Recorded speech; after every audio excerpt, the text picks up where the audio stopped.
Cleveland Browns, we gave them an A+. It's just value picks where they got them. Team building strategy. Did they come in with a little bit of an advantage? I think the Bucs, when we talked about the Bucs, they came in with an advantage, right?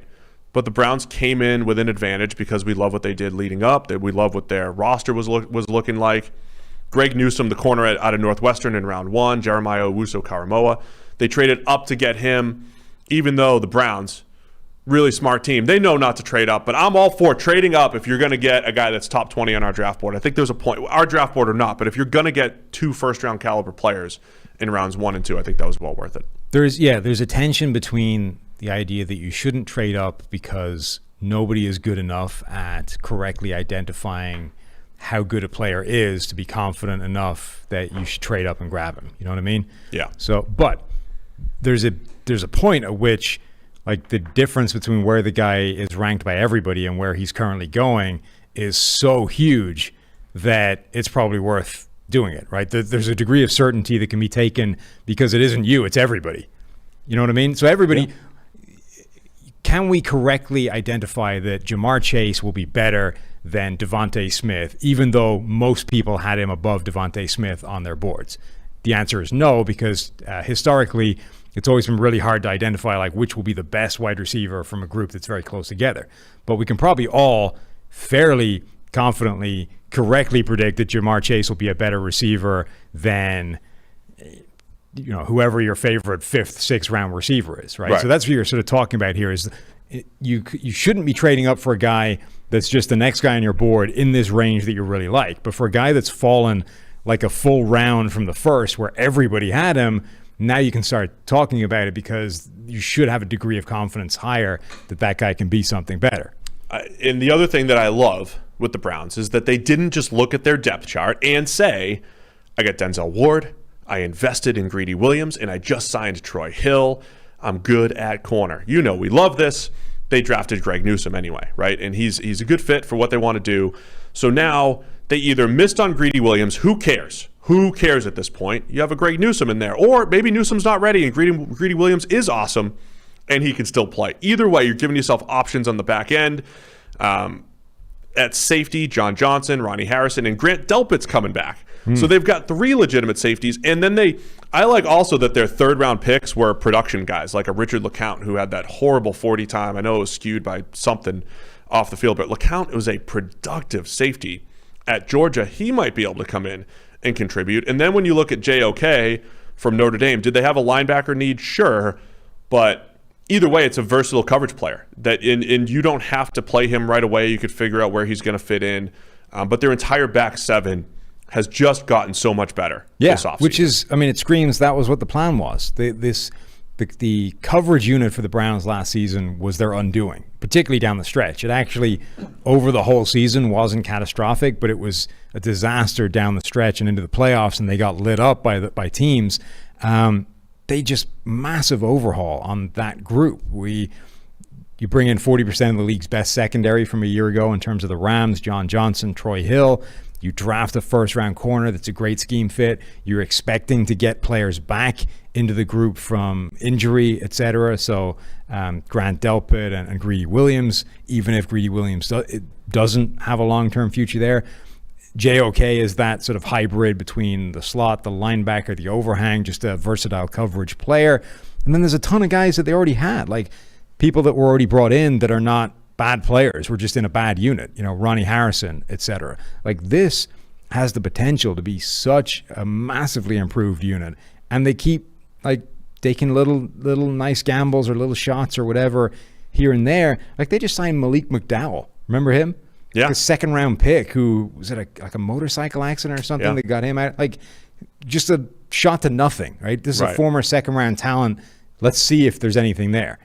Demetric Felton too. Malik McDowell looked like the next DeForest Buckner. He looked like that was the long, Greg Rousseau type of body type. It just had the off-field issue there. Tommy Togiai getting another run-stopping interior defensive lineman. Get those guys on day 3. And my boy Demetric Felton in his terrible workout. Take it in round 6 and just see running back wide receiver hybrid. Get him in there. Looks more athletic on the field. Loving what the Browns did. And I want to repeat again. I don't know how skewed I am by liking the football team's draft and the Browns draft and some of the other drafts I like, maybe even the Patriots draft, based off what they did in the offseason. I don't know if their free agency has also skewed the way I look at the draft, but I think the pieces fit together with all the ones that I don't like, the Steelers we're about to talk about, the Raiders that we've already talked about, the drafts I don't like didn't seem to fit with the rest of the offseason. And maybe I'm doing that more than ever this year in just looking at this big picture lens. Did you improve since last year? And, some teams clearly look like they did, and, others don't. I mean, I at least like to see evidence of a strategy, a plan. Can I identify from what you've been doing what you were attempting to do? Or do I agree with the plan? I mean, I don't even care necessarily if I agree with the plan. I just want to see that there's a strategy there. At least, I'm not... Well, there's a strategy in the Steelers plan we're about to talk about, but I don't think we agree with it a whole lot. But that's okay. I have more respect for a team where I can at least discern that you have a concrete strategy out there that you believe in, even if I disagree with you. We can argue about it and I can disagree with it, but at least there's a degree of competency that suggests that isn't there with some teams where you're like, I have no idea what you're doing. None.